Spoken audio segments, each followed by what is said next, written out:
Alors les amis, c'est parti pour une nouvelle vidéo. Je vais essayer de lancer ce petit appareil comme il faut. Eh bien, bonjour à tous, super content de vous retrouver. Je refais un petit peu le point de ce que vous pouvez faire au mois de juillet, c'est important. Là, et ce que je pratique dans le jardin et que vous pouvez refaire également dans votre jardin, hein. Alors sachez que j'ai mis de la scarole pain de sucre. J'ai fait ça hier.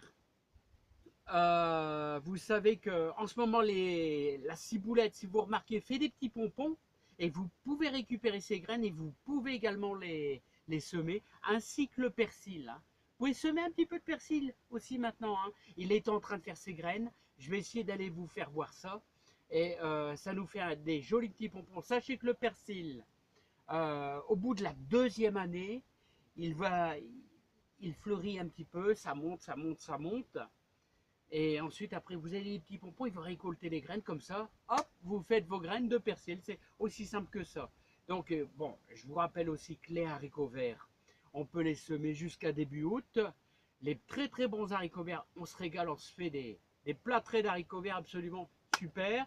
Vous pouvez encore semer des radis.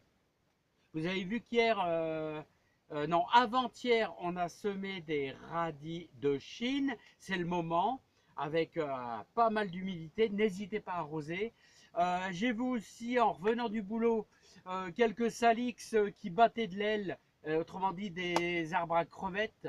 Donc, il ne faut pas hésiter à leur mettre un petit peu d'eau, là, parce que qu'est-ce que ça souffre? Les salix, c'est de la famille des sols. Ça a besoin quand même d'un sol un petit peu humide. Autrement, ça souffre pas mal, hein. Voilà, n'hésitez pas à pailler votre jardin, c'est-à-dire le protéger avec des herbes de thon. Tout ça, ça permet, vous allez continuer à enrichir votre sol, à lui apporter de la nourriture.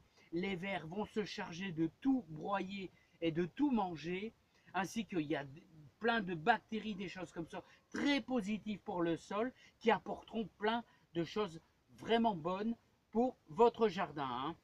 Voilà, n'hésitez pas aussi. Là, je le voyais à mon boulot. Il y a énormément de rosiers qui ont fini de fleurir. Normalement, on coupe les têtes.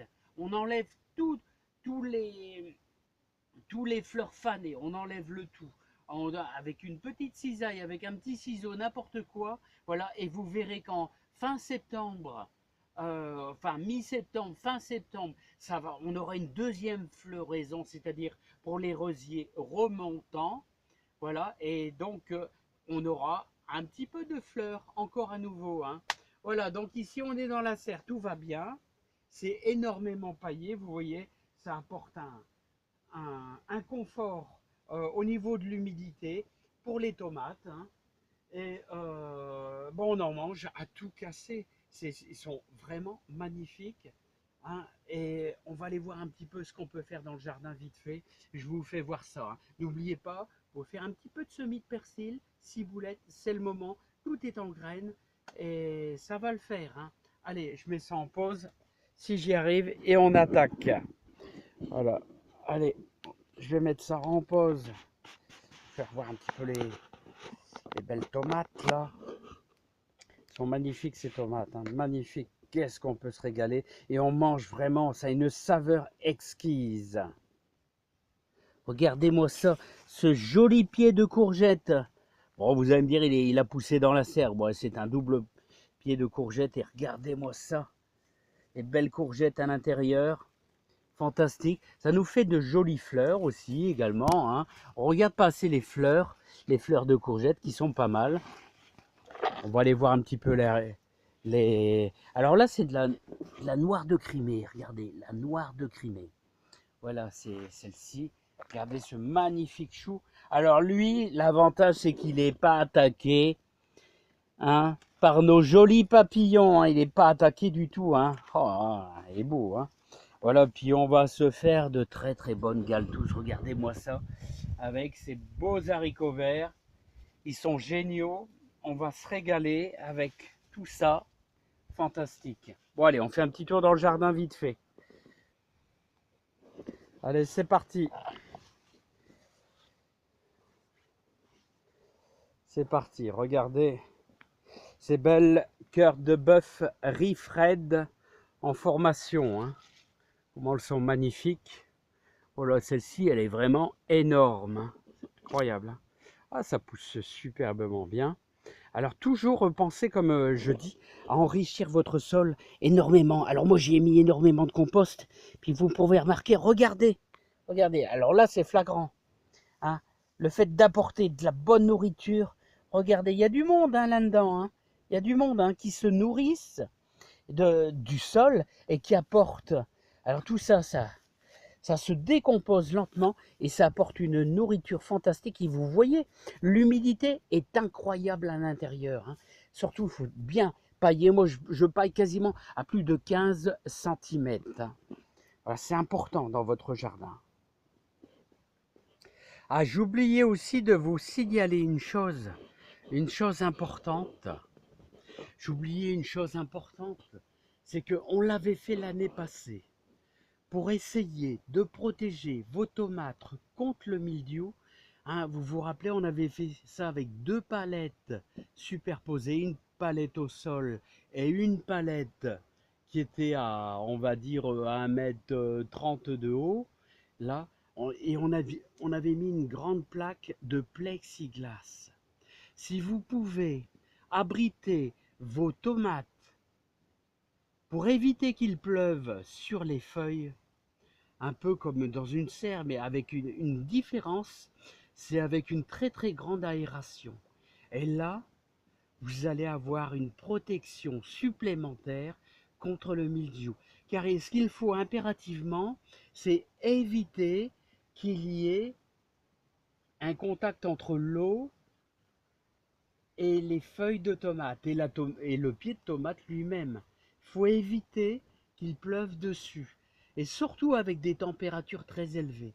Car le champignon microscopique se développe d'abord sur les feuilles, hein, sur le bord des feuilles, hop, ça va remonter jusqu'à la plante. Donc il faut essayer, si vous avez des grandes plaques de plexiglas, si vous avez des... Vous savez, bon, moi la serre était un petit peu ici, là c'est un petit peu un système débrouille. Vous voyez ce système ici, qui est des vieilles plaques en plastique gondolées là, hein, bah, ça va très très bien, hein. Voilà, voire même une petite bâche. Et je vous dirais même qu'il y a un monsieur qui m'a dit, ils vendent des espèces de chaussettes en plastique perforées qui laissent un peu passer l'air et qui empêchent qu'il pleuve sur les pieds tomates. J'en ai jamais vu en magasin, mais je me suis jamais trop intéressé. J'ai toujours essayé de me débrouiller moi-même. Essayez d'y penser pour protéger, parce qu'au mois, c'est en général au mois d'août qu'arrive ce fameux mildiou. Allez, on va aller faire un petit tour dehors. Bon, allons-y, le persil. Eh ben, regardez, là j'ai un petit pied de persil qui a poussé ici, juste au coin. Et regardez ce qu'il nous fait, le persil. Alors vous voyez, il est encore un petit peu en fleurs. Et là, les graines sont presque à maturité. Je ne sais pas si vous voyez bien, c'est presque à maturité. C'est encore un peu juste, mais d'ici 15 jours, on va pouvoir récolter tout au moins ce petit pompon qu'on va pas sectionner et on va mettre ça dans une enveloppe marron. Et donc, vous voyez la plante.